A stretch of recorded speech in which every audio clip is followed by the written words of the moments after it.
Sta spremljali nastop Eve Boto, kje sta ga spremljali? Spremljali sva ga doma, pred televizijo. Jaz sem čisto na živčkih, preden je Eva nastopila.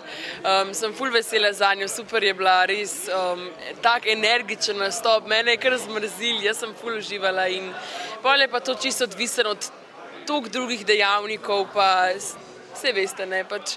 Pa tudi ona je dala vse od sebe in zdaj pa odvisno, koliko je tudi ljudem všeč, ne moreš biti vsem všeč, to je logično. Sta računale na uvrstitev v finale ali prej ne? V bistvu je ona to bila taka jasnovidka, ampak jaz sem mislila, da bo prišla. Sploh jaz drugače gledam televizijo, ampak to sem si jo pogledala in sem si tudi v torek pogledala in mi je bilo kar tako, v torek so bili res gnili.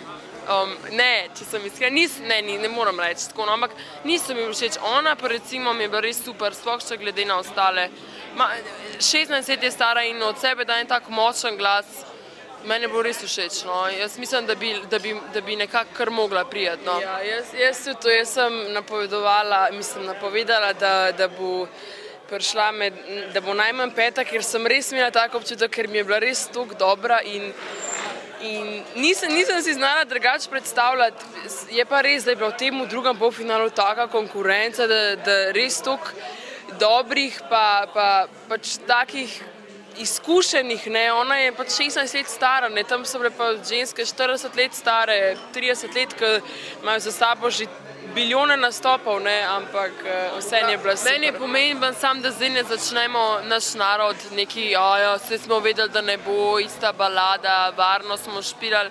Važno, da jo podpremo, ker kdo je pa, mislim, malo ljudi pa 16 leti gre na Eurosong, tako da jo treba sam še podpreti in res tako, to je neki wow, da je zdržala in ker to je tudi malo velik pritisk, sama gre v drugo državo, ni čisto tako, tako da mislim, da jo treba zdaj še bolj podpreti. Ja, pa lahko smo Slovenci ponosni na njo, ker se je res super odrezala. Za koga boste navijali v finalu? Imata iste favorite ali vsaka svojega?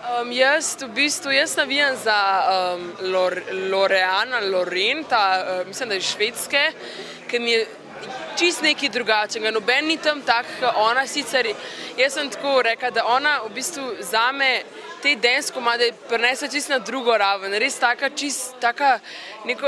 ko poslušam neko tako svobodo, neko prisnost, tak res super je. Mene tako prav spomnim, ko poslušam na nizga Avatarja, on film, ne vem, tako všeč mi je tako, kot da bi se malo z vetrom igrala, ne vem, res cool. Tako da ona, ja. Da obe za njo? Ja, jaz sem kar za njo. Kaj pa ruske babice?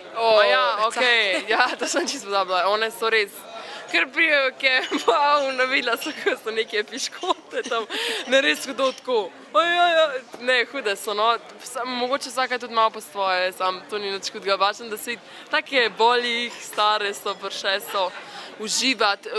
Pokažejo tem starejšim ljudem, da ko si star, da ne rabiš zdaj sam še sedeti doma pa nič delati, ampak da greš, uživaš, izkoristiš življenje do zadnjega diha. Ja, jaz se strinjam z vsem, kar je rekla moja dvojčica.